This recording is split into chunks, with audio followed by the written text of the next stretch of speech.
রহমতুল্লাহি ওয়া বারাকাতুহু।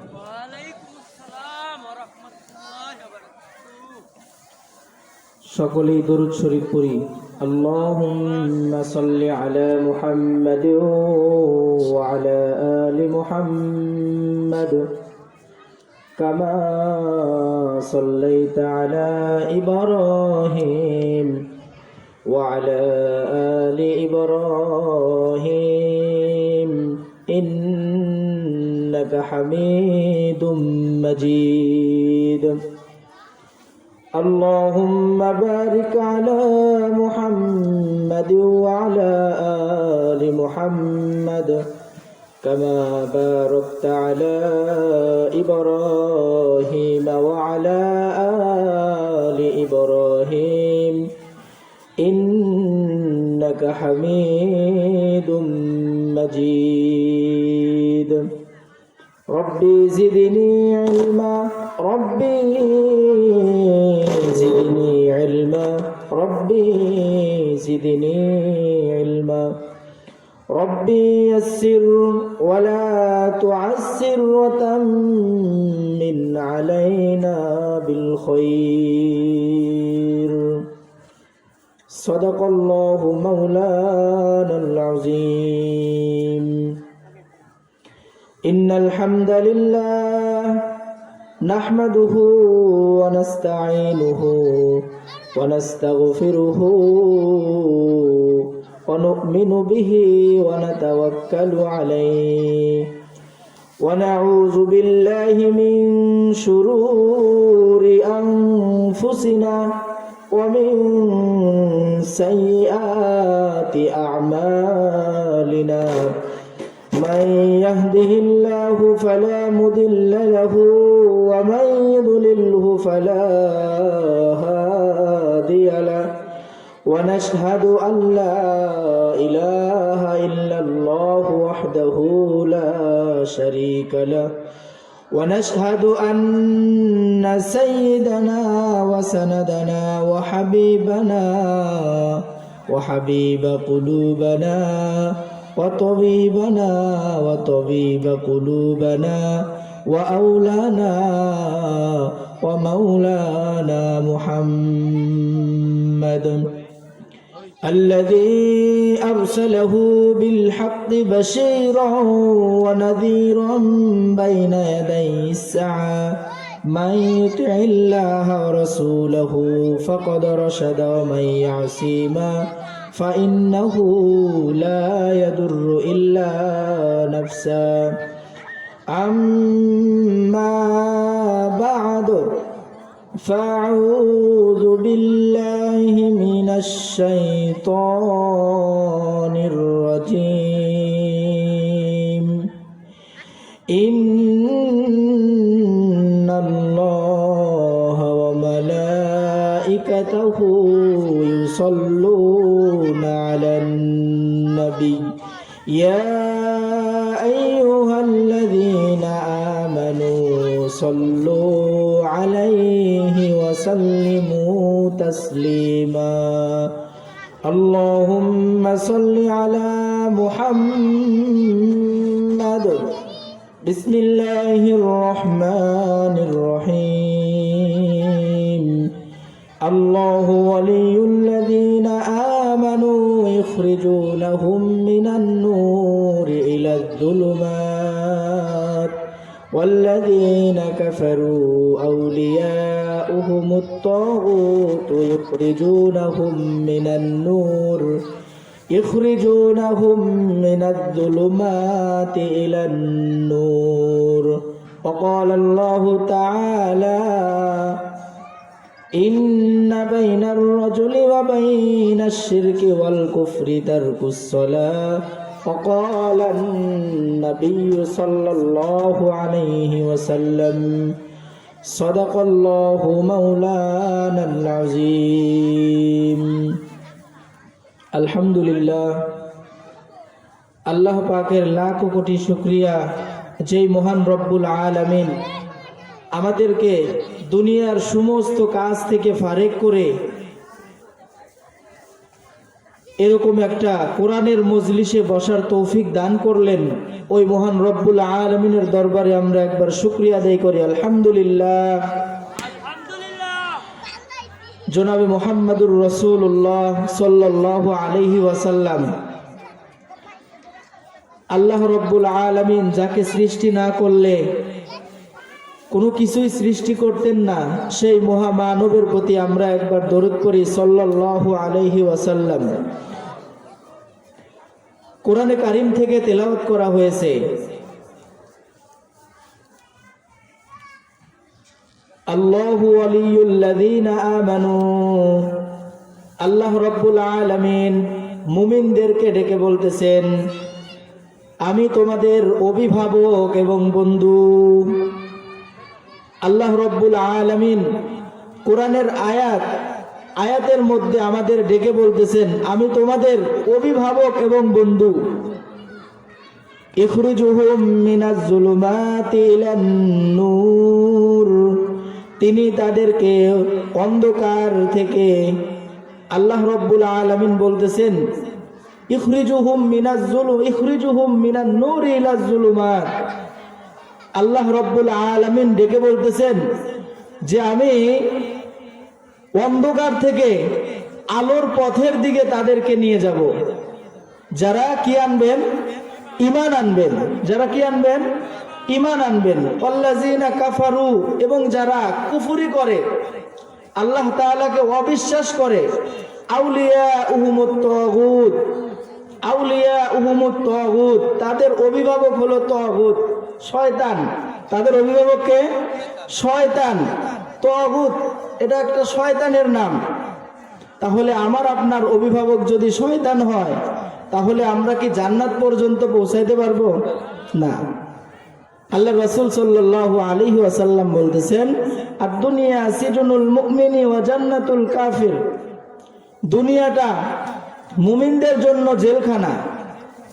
মুমিনদের জন্য কি খানা? জেলখানা। আর কাফেরদের জন্য জান্নাত শুরু। আল্লাহ রব্বুল আলামিন দুনিয়াতে মুমিনদের কষ্টে রাখবেন, এটাই স্বাভাবিক। আমাদের সুখের জন্য এই মুসাফিরখানায় আমরা এসেছি দুদিনের জন্য।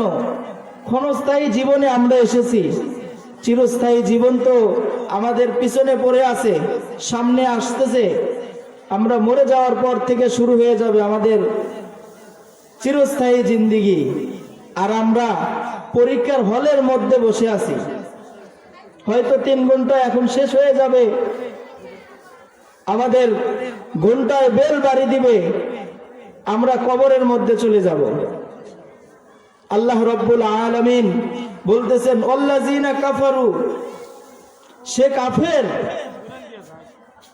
আউলিয়াউহুমুত তাগুত, শয়তান তাদের অভিভাবক হয়ে যায়। ইখরিজুহুম মিনান নূরি ইলাজ যুলুমাত। আল্লাহ রব্বুল আলামিন বলতেছেন যে আমি ওই বান্দাদের অন্তরের ভিতরে, যাদের ভিতরে নূর দিয়েছিলাম, তাদের ভিতর থেকে নূর বের করে অন্ধকার ঢুকাই দিব। তাহলে আমাদের অন্তরটা এমনিতেই অন্ধকার দিয়ে বোঝায়। এর মধ্যে যদি আল্লাহ তাআলা যদি আমাদের দিলের মধ্যে, অন্তরের মধ্যে অন্ধকার ঢুকায় দেয়, তাহলে কি আমরা বাঁচতে পারবো? বলেন, বাঁচা সম্ভব না। আব্দুল্লাহ বিন হুযাফা রাদিয়াল্লাহু তাআলা আনহু এক যুদ্ধের মধ্যে গেলেন। যাওয়ার পরে যুদ্ধে পরাজিত হয়ে কাফেরদের হাতে ধরা খেয়ে গেলেন। তখন বারবার ইহুদিরা বলতেছেন, তুমি ইসলাম ধর্ম ছেড়ে দিয়ে তুমি আমাদের ইহুদিদের দলে যোগ দাও। তাহলে তোমার কি প্রয়োজন? নারী প্রয়োজন, টাকা প্রয়োজন, সাম্রাজ্য প্রয়োজন, তুমি যেটা চাইবা তোমাকে সেটাই দেওয়া হবে। আব্দুল্লাহ বিন হুযাফা রাদিয়াল্লাহু তাআলা আনহু, তার একটাই কথা ছিল, আমার যদি জীবন চলে যায় আমি তারপরেও ঈমান ছাড়তে রাজি নয়। জীবন চলে গেলেও ঈমান ছাড়তে রাজি নয়। আব্দুল্লাহ বিন হুযাফা রাদিয়াল্লাহু তাআলা আনহু যখন এইভাবে ইসলামের পথ থেকে সরে যাওয়ার জন্য আগ্রহী ছিলেন না, তখন কাফেরদের সেনাপতি বলতেছেন, একজন উজিরকে ডাক দিয়ে বলতেছেন, তোমরা পানি গরম করো, তেল গরম করো, এই হুজাইফাকে তেলের মধ্যে ছেড়ে দাও। তার কথা শুনে তার উজিররা, সাঙ্গ পাঙ্গরা তেল গরম করতে থাকতেছে।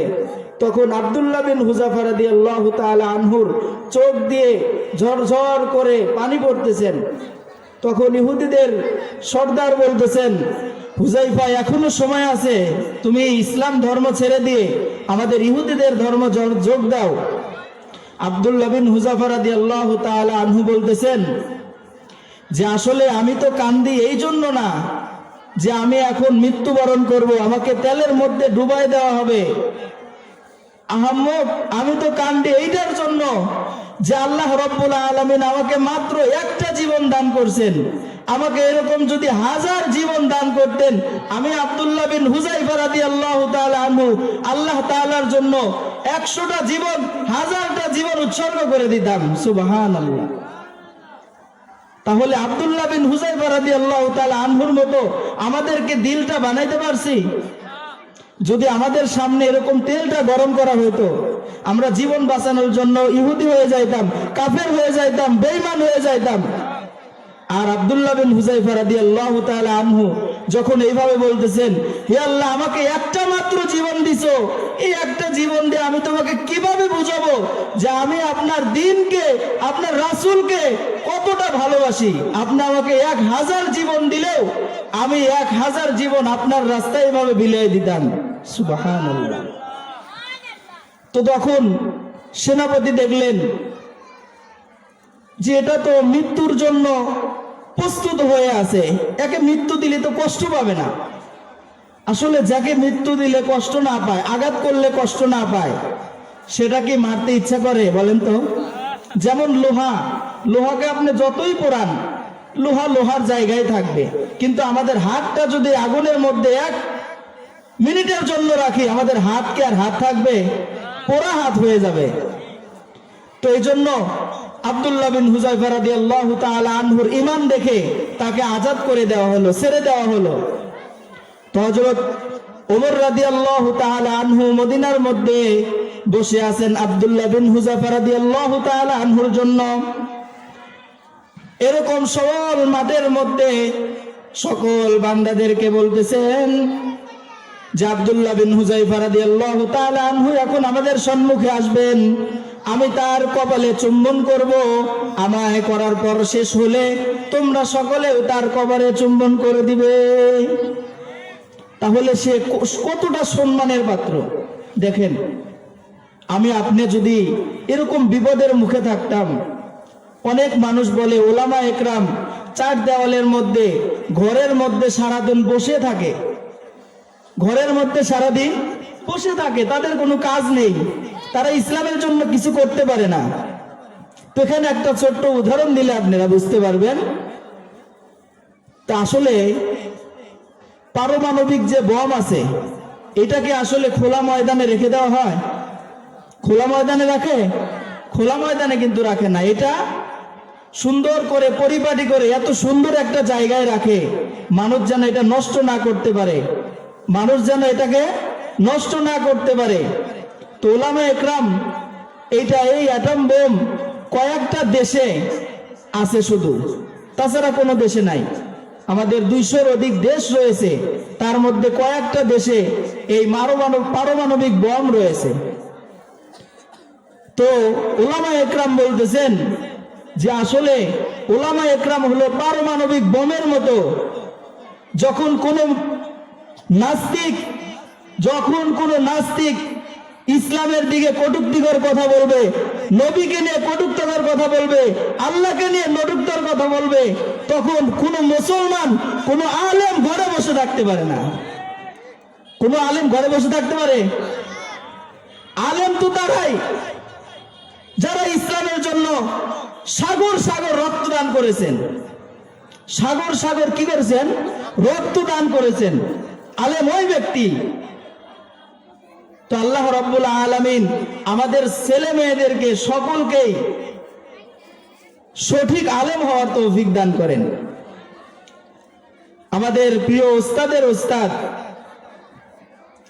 একটা কথা বলেছেন, আমরা যখন সেজদায় লুটিয়ে পড়ি আল্লাহ রব্বুল আলামিনের পায়ে, আল্লাহ তাআলা বলেন, বান্দা তোমার কি প্রয়োজন, তুমি মাথাটা উঠাও, আমাদেরকে বলো, আমাকে বলো তোমার কি প্রয়োজন, কি দরকার। আমরা তখন ডেকে বলি, আল্লাহ রব্বুল আলামিনকে যখন বলি সুবহানা রব্বিয়াল আলা, আল্লাহ রব্বুল আলামিন বলেন, বান্দা তুমি আমাকে পবিত্র বললা, আমি তোমাকে পবিত্র করে দিলাম। সুবহানাল্লাহ। আপনাকে আমাকে যদি আল্লাহ রব্বুল আলামিন পবিত্র করে দেয়, এর থেকে উপহার পৃথিবীতে আর কোনো কিছু আছে? কোনো কিছু আছে না।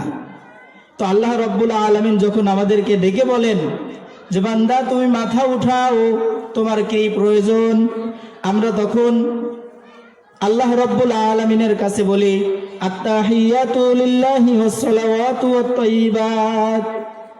আল্লাহ রব্বুল আলামিন বলেন যে তুমি আবার প্রশংসা করলে আমার, আবার কি প্রয়োজন তোমার, তারপর বলো।